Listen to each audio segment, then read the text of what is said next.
نحمده ونستعينه ونستغفره ونؤمن به ونتوكل عليه ونعوذ بالله من شرور أنفسنا ومن سيئات أعمالنا من يهده الله فلا مضل له ومن يضلل فلا هادي له ونشهد أن لا إله إلا الله وحده لا شريك له ونشهد أن سيدنا ومولانا محمدا عبده ورسوله أرسله بالحق بشيرا ونذيرا وداعيا إلى الله بإذنه وسراجا منيرا وصلى الله تعالى عليه وعلى آله وأصحابه وأزواجه وذرياته وسلم تسليما كثيرا كثيرا. أما بعد فأعوذ بالله من الشيطان الرجيم. بسم الله الرحمن الرحيم. يا أيها الناس إنا خلقناكم من ذكر وأنثى وجعلناكم شعوبا وقبائل لتعارفوا إن أكرمكم عند الله أتقاكم إن الله عليم خبير. صدق الله العلي العظيم. اللهم صل على سيدنا محمد وعلى آل سيدنا محمد وبارك وسلم.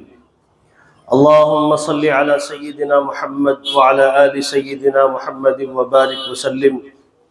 اللهم صل على سيدنا محمد وعلى آل سيدنا محمد وبارك وسلم. سبحان ربك رب العزة عما يصفون وسلام على المرسلين والحمد لله رب العالمين.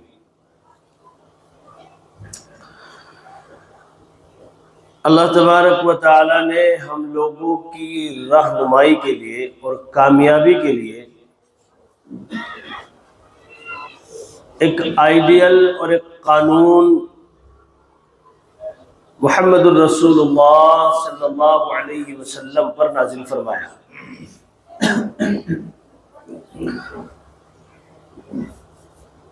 تاریخ انسانی میں یہ بات مسلم ہے کہ دور چاہے جس رفتاری کے ساتھ کیوں نہ گزرے اور چاہے جس طرح کا دور کیوں نہ آ جائے، از اول تا آخر ایمان والوں کی کامیابی اللہ سبحانہ و تقدس نے جو رکھی ہے وہ اپنے احکامات کی پابندی اور محمد الرسول اللہ صلی اللہ علیہ وسلم کے طریقوں میں رکھی ہے. جب انسان اللہ کے احکامات پر پورے طور پر عمل کرتا ہے اور رسول مقبول صلی اللہ علیہ وسلم کے طریقوں پر زندگی بسر کرتا ہے تو اللہ تعالیٰ دنیا میں بھی اسے عزت سے نوازتا ہے اور آخرت میں بھی انشاءاللہ عزتیں ملیں گی. گزشتہ جمعے بھی اسی مضمون سے متعلق کچھ باتیں سامنے آئی تھی کہ کچھ چیزیں ہیں جو اللہ تعالیٰ نے انسان کی فطرت میں پہلے ہی سے ودیعت رکھی ہے، یعنی وہ پہلے ہی سے فیڈ ہے. اس کو ہم اس طرح سمجھ سکتے ہیں کہ جیسے کہ آج کا یہ برق رفتاری دور جس میں ہم وقت گزار رہے ہیں، اس دور میں باتوں کا سمجھنا کوئی زیادہ مشکل کام نہیں ہے، بڑا آسان ہے، بس تھوڑا سا دماغ لگانا ہے. میں نے ایک مرتبہ جمعے میں رسول اللہ صلی اللہ علیہ وسلم کی ایک حدیث سے متعلق ایک بات بیان کی تھی کہ جتنی قیامت تک مادی چیزیں رونما ہوں گی، ہمارے سامنے ظاہر ہوں گی، وہ ساری کی ساری مادی چیزیں اللہ سبحانہ و تقدس کے نظام کو سمجھنے اور سمجھانے میں معین و مددگار ثابت ہوں گی.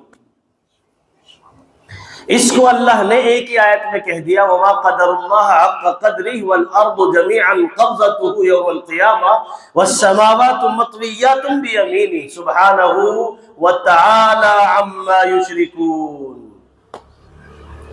اس ایک آیت میں اللہ نے سب کچھ کہہ دیا. بس سمجھنے کی بات ہے، کوشش کرنا ہے، جو جتنا کوشش کرے گا اس کو اتنی سمجھ میں بات آئے گی انشاءاللہ.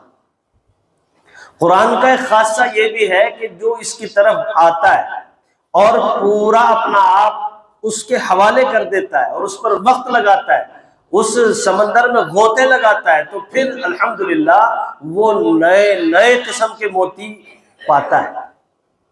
جتنا تدبر کرے گا اتنا ہی اس کا دل نورانی بنے گا اور اس کو زندگی گزارنے کے لیے بآسانی طور و طرائق معلوم ہوتے رہیں گے۔ خیر بہرحال تو جتنی مادی چیزیں آئیں گی وہ سب کی سب اللہ رب العزت کے نظام کو سمجھنے اور سمجھانے میں معین و مددگار ثابت ہوں گی۔ جیسے مثال کے طور پر، بہت دھیان سے سننا، میری طرف توجہ رکھنا، قرآن پاک کی تلاوت سے متعلق ایک حدیث ہے۔ نبی کریم صلی اللہ علیہ وسلم نے ارشاد فرمایا، جب بندہ اللہ کے کلام کی تلاوت کرتا ہے تو گویا وہ ایسا ہوتا ہے جیسے اپنے رب سے بات کر رہا ہو، گویا کہ اپنے رب سے بات کر رہا ہو۔ اس جملے کا سمجھنا ذرا سا مشکل تھا، لیکن آج کے اس برق رفتاری دور میں اس مادی تمام چیزوں کے وجود پذیر ہونے نے ہمیں یہ بہت آسانی کے ساتھ بات سمجھا دی۔ دیکھو، ہو سکتا تھا انسانی ذہن ہے، چونکہ انسان کے ذہن جو ہے انسان کا وہ چلتا رہتا ہے، بہت چلتا ہے، اور پتہ نہیں نہ جانے ہم بعض مرتبہ تو اتنا چلا دیتے ہیں کہ ہمارا وہ انسانی ذہن کا چلانا ہمارے لیے ہلاکت کا سبب بن سکتا ہے۔ لیکن اگر اس کی نسبت ٹھیک ہو اور وہ جو چل رہا ہے اس چلنے کو ہم صحیح استعمال کر لیں تو انشاءاللہ وہی ہمیں معراج بھی کرا سکتا ہے۔ بہت گہری بات کر رہا ہوں۔ خیر بہرحال انسانی بات ذہن میں آ سکتی تھی کہ یار اللہ سے بات کرنے کے مانند بیان کر دیا تو وہ کیسے پوسیبل ہے؟ اللہ تو عرش پر مستوی ہے اور ہم زمین پر ہیں، ہماری آواز کو وہاں کیسے لے جایا جا سکتا ہے؟ فرض کر لیں انسانی ذہن ہے، اس طرح کا اشکال پیدا ہو سکتا ہے۔ دیکھو اس اشکال کو کتنا خوبصورت طریقے سے حل فرمایا۔ آپ out of Delhi, out of station آپ دوسری کنٹری چلے جائیں، مثلا دبئی، سعودیہ، ملیشیا، کہیں بھی کسی بھی جگہ آپ چلے جائیں، آپ وہاں پہنچنے کے بعد بھی اطلاع کرتے ہیں، اپنے گھر والوں سے بات چیت کرتے ہیں، السلام علیکم، وعلیکم السلام، جی خیریت سے پہنچ گیا میں، ایسا ہے ویسا ہے، تو یہ بات ہو رہی ہے نا؟ تو اس میں کہیں نہ تو کوئی تار ہے نہ کسی طرح کا کوئی سسٹم ہے، بس ایک اتنا بڑا آلہ آپ کے پاس ہے، یعنی موبائل، اینڈرائڈ، اور تو اور بات تو درکنار کے مستقل تمام نقل و حرکت آپ اپنی بھی دکھاتے ہیں، گھر والوں کی بھی دیکھتے ہیں۔ تو یہ مادی چیز ایک موبائل آئی، اس موبائل اور اس نیٹ ورکنگ کے دور نے آ کر ہمیں سمجھایا کہ جس طریقے سے ہماری بات ادھر ٹرانسفر ہو سکتی ہے اور ہماری نقل و حرکت ادھر ٹرانسفر ہو سکتی ہے، تو اللہ رب العزت کا سیٹلائٹ جو ہے، اللہ کا جو نظام ہے، وہ اس نظام سے کہیں زیادہ منظم ہے اور کہیں زیادہ مضبوط ہے۔ 20 50 100 سال کی تمام ویڈیو ریکارڈنگ مستقل موجود ہے اور انسان ان کو اب بیٹھ کر دیکھتا ہے اور تمام نقل و حرکت سامنے آتی ہے، تو یہ تو آج ہو رہا ہے۔ اللہ سبحانہ و تقدس کا نظام تو روز اول ہی سے ہی ہے، بس ہمیں سمجھنا ہے۔ تو قرآن پاک سے متعلق جو یہ حدیث ہے کہ جب بندہ اللہ کے قرآن کو، اس کے کلام کو تلاوت کرتا ہے تو گویا وہ ایسا ہوتا ہے جیسے اپنے رب سے بات کر رہا ہو۔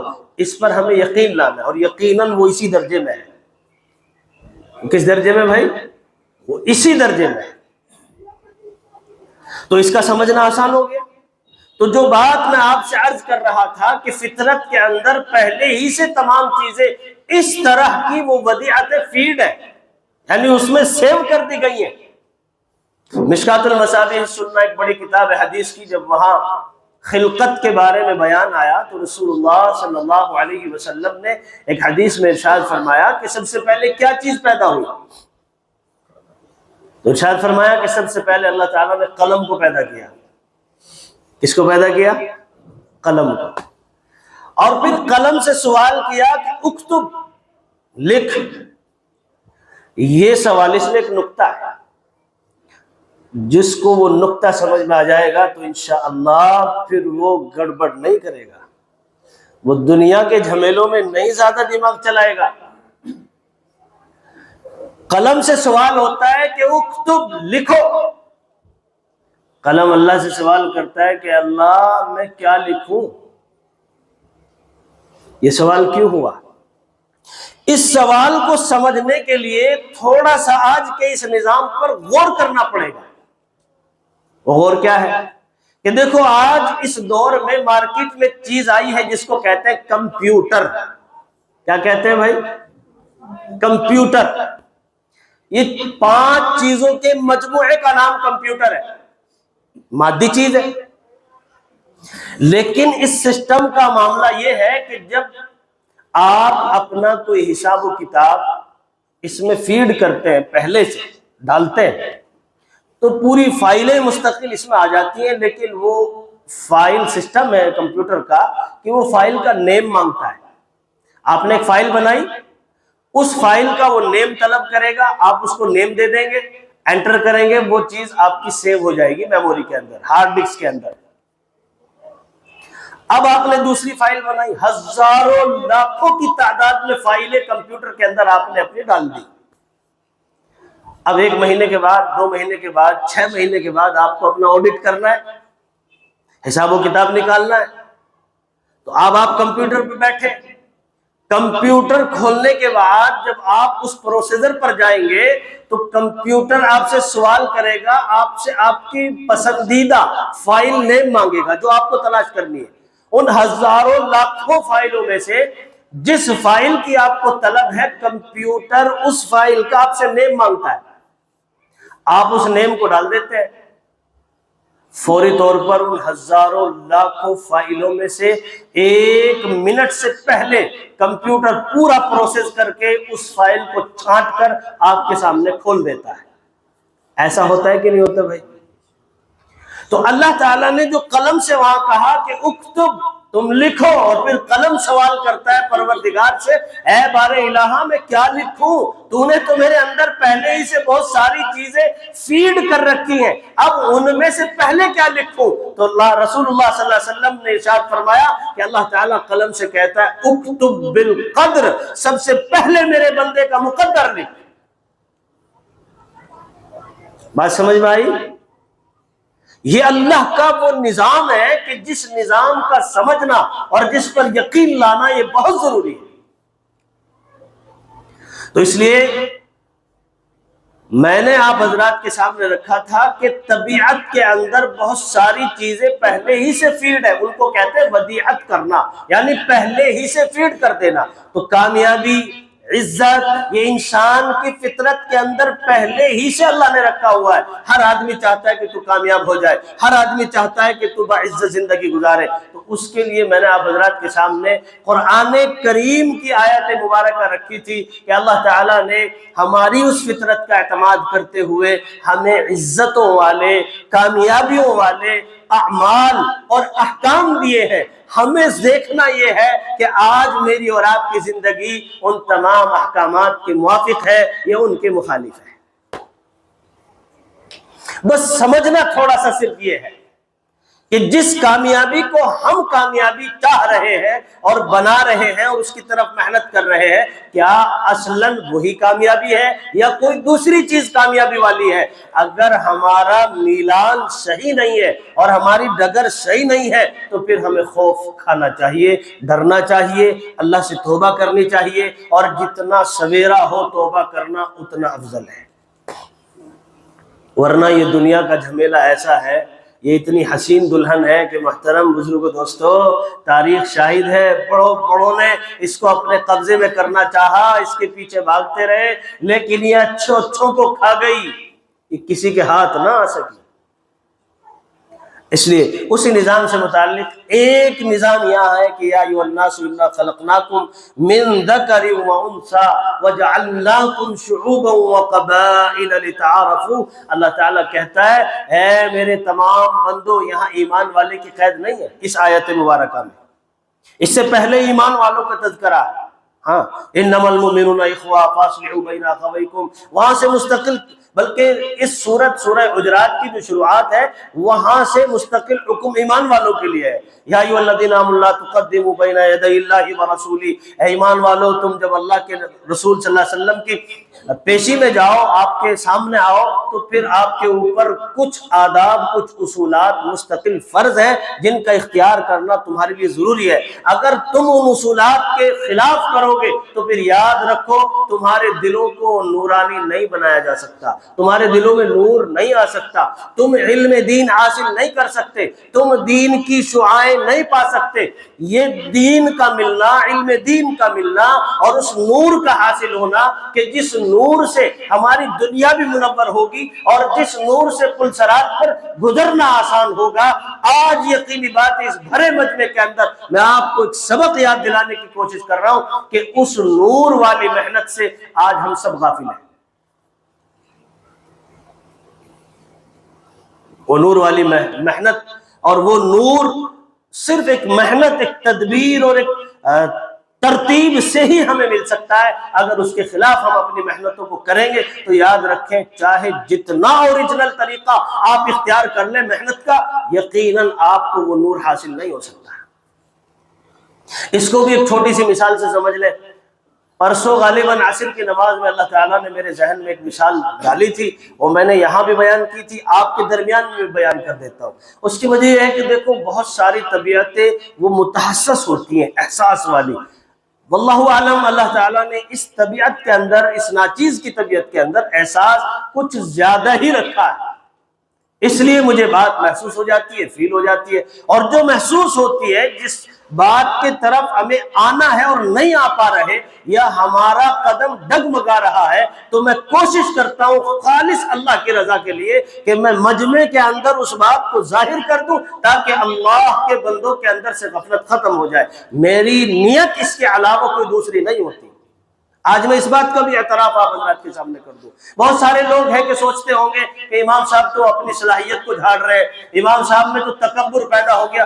کانوں تک بات پہنچتی ہے تو اصلاح کرنا، ساتھ ساتھ کہہ دینا یہ بہت ضروری ہے، کیونکہ مجمع کے لوگ ہیں، سب مصلیان کرام ہیں، نمازی ہیں، کوئی دور کا ادھر ادھر کا تو کوئی آتا نہیں ہے، اور میری اور آپ کی کوئی دشمنی بھی نہیں ہے الحمدللہ۔ یا ہے کوئی بھائی اس پورے مجمع میں کوئی کھڑا ہو کر کہتے علی اعلان کہ امام صاحب سے میری ذاتی دشمنی ہے؟ آج ہی انشاءاللہ میں اس کا اعتراف کر لوں گا۔ کوئی کلو مل ہی نہیں سکتا انشاءاللہ۔ بے عیب ذات تو اللہ کی ہے، لیکن میں یہ باتیں بہت درد کے ساتھ بیان کرتا ہوں، مجھے بہت زیادہ احساس ہوتا ہے، اس لیے آپ کے بیچ میں رکھتا رہتا ہوں۔ میری دشمنی آپ حضرات سے صرف ایک ہے، اور وہ یہ ہے، اور اس دشمنی کا مجھے اعتراف ہے، ہوتی رہے، پورا زمانہ دشمن ہو جائے، مجھے اس سے کوئی سروکار نہیں۔ رسول اللہ صلی اللہ علیہ وسلم سے بھی دشمنی کی تھی لوگوں نے، آپ سے کیا دشمنی تھی لوگوں کی؟ صرف یہی کہ آپ حق پہنچاتے تھے، حق بات کو بتلاتے تھے، اللہ کی طرف راغب کرتے تھے، یہی تو دشمنی تھی۔ حرام کو حرام بتلاتے تھے، حلال کو حلال بتلاتے تھے، اور ہم بھی انہی کے پیروکار ہیں، قرآن کو بیان کر رہے ہیں۔ شراب پینا حرام ہے، مجمع میں مثال کے طور پر کوئی آدمی اس کا عادی بیٹھا ہے، اب ہم اس کو مطلب چبا جائیں بات کو، ہم قرآن کو کھول کر بیان نہ کریں کہ اللہ نے قرآن کے اندر شراب کو حرام کہا ہے، تو اگر ہم حرام کہہ رہے تو ہم دشمن ہیں، اور اس کو چھپا رہے تو ہم دوست ہیں۔ ایسا ہو سکتا ہے؟ ایمانداری سے بتائیں ذرا۔ کوئی بیاض خور ہے، بیاض کھا رہا ہے مستقل، اللہ نے قرآن کریم کے اندر صاف اعلان کیا ہے احل اللہ البیع وحرم الربا، کہ صرف تجارت حلال ہے، اس کے علاوہ کی جتنی قسم کی بڑھوتریاں مارکیٹ کے اندر ہے وہ سب سود کے اندر داخل ہے۔ اور مجمع کے اندر کوئی آدمی ایسا ہے کہ جو بیاض کا کاروبار کرتا ہے، اب اگر یہ کھول کر بیان کرنا اس کو یوں لگتا ہے کہ مجھے ٹارگٹ کیا گیا ہے، یا اس کو یوں لگتا ہے کہ امام صاحب کے اندر تکبر ہے، اپنی بات پر ڈٹے ہوئے، وہ سوچتا رہے، مبارک اس کو، مبارک ہو، اور ہمیں بھی مبارک ہو۔ تو بتائیے قرآن کو بیان کیا جائے گا یا نہیں کیا جائے گا؟ بولے زور سے، اس میں ہمارا کوئی قصور ہے؟ یہ دشمنی صرف ائمہ کی ہے، علماء کی ہے، کہ آج علماء کے دل کے اندر محبت زیادہ ہے، درد زیادہ ہے، دین کی فکر زیادہ ہے۔ آج علماء کو کھلم کھلا الزامات لگا کر بے عزت کیا جا رہا ہے۔ میں بہت کھل کر آج بول رہا ہوں، اور اس مجمع میں ایسے لوگ موجود ہیں کہ جن کی ذہانت کے اندر مستقل برائیاں رات دن چلتی ہیں۔ خدا کے لیے، اللہ کے لیے، میرے لہجے کو مت دیکھنا، میرا لہجہ بدل جاتا ہے، تیز ہو جاتا ہے، لیکن یہ بھی محبت ہے۔ یہ بھی محبت ہے میرے بزرگوں دوستو. ہم اپنے اعمال خراب نہ کریں. ویسے ہی ہمارے پاس اعمال کی کمی ہے. اللہ تعالیٰ نے اس صورت کے اندر بڑے یعنی یہ سمجھ لیجئے گا کہ ایسے ایسے موتی پروئے ہیں کہ جن موتیوں کو سمو لینے سے ہم انشاءاللہ گوہر بن سکتے ہیں, ہم گوہر نایاب بن سکتے ہیں, لیکن اپنی نسبت کو چینج کرنا پڑے گا. ذہنوں کو صاف رکھیں گے, دلوں کو صاف رکھیں گے, محبتوں کا اظہار کریں گے, اور پھر اس ترتیب پر آئیں گے کہ جس ترتیب سے ہمارے دل نورانی بنیں گے. اسی ترتیب پر آئیں گے کہ جس ترتیب پر عمل کرنے سے ہمیں وہ نور میسر ہوگا کہ جب کسی طرح کی روشنی نہیں ہوگی, پل صراط پر گزرنا ہوگا, جو بال سے زیادہ باریک ہے, تلوار سے زیادہ تیز ہے, اس پر کیسے گزرا جائے گا, اس پر کیسے گزرا جائے گا. اس وہاں گزرنے والا جو ترتیب ہے اور وہ جو نور ہے, ہمیں اس کو حاصل کرنا ہے. سورۃ التحریم میں اللہ تعالیٰ نے اس کی پوری ترتیب بیان کی ہے. نورہم یسعی بین ایدیہم و بایمانہم بشراکم اليوم, یعنی اس دن خوشخبری ہوگی ان لوگوں کے لیے کہ جن کے آگے پیچھے دائیں بائیں چار جانب مستقل وہ نور ہوگا. اور وہ نور کیسے ہوگا؟ اللہ تعالیٰ نے طریقہ سکھایا. ربنا اتمم لنا نورنا واغفر لنا انک علی کل شیء قدیر. اے اللہ خود بندوں سے مطالبہ کر رہا ہے, اے میرے بندو تم محنت کرو, اس ترتیب کو حاصل کرو جس سے تمہارے دل منور ہو سکے, جس سے تمہارا وہ نور پورا ہو سکے. اور پھر اللہ تعالیٰ نے ہماری فطرتوں کا اعتماد کرتے ہوئے آگے کلام کیا. ربنا اتمم لنا, دعا کا طریقہ بھی سکھایا, اور پھر آگے چل کر بتایا کہ بندے ہیں, کمزور ہیں, اگر کسی درجے میں کوئی کمی کوتاہی رہ جائے تو اس کا طریقہ بھی بتایا کہ اس کمی کوتاہی کو تم اپنی نگاہوں میں ایک گناہ سمجھنا اور پھر تم مجھ سے مغفرت طلب کرنا. ربنا اتمم لنا نورنا واغفر لنا, یہ لفظ ہمیں بتلا رہا ہے کہ اگر اس ترتیب کو حاصل کرنے میں ہم سے کمی رہ جائے تو وہ گناہ ہے. اس گناہ کی مغفرت کا طلب کرنا اللہ رب العزت خود اپنی ذات سے ہمیں سکھا رہا ہے. واغفر لنا انک علی کل شیء قدیر, اس لیے کہ اللہ تمام چیزوں پر قادر ہے.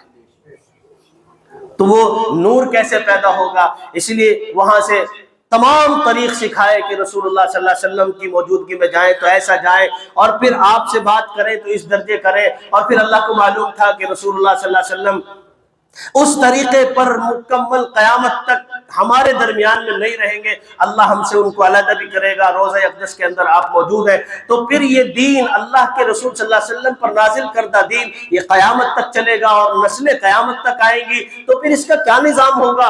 اللہ نے اس نظام کو بھی باقی رکھا, اور وہ نظام ہے کہ اللہ نے اپنے دین کے علماء پیدا کیے. جس طرف سے آج ہماری نگاہوں میں کمی واقع ہو رہی ہے, آج سب سے پہلے درجے میں ہمیں اس سے توبہ کرنی ہے. اس مجمع میں جتنے لوگ بیٹھے ہیں میں ان سے ایک بار توبہ کی درخواست کروں گا کہ توبہ کس چیز کی کرنی ہے.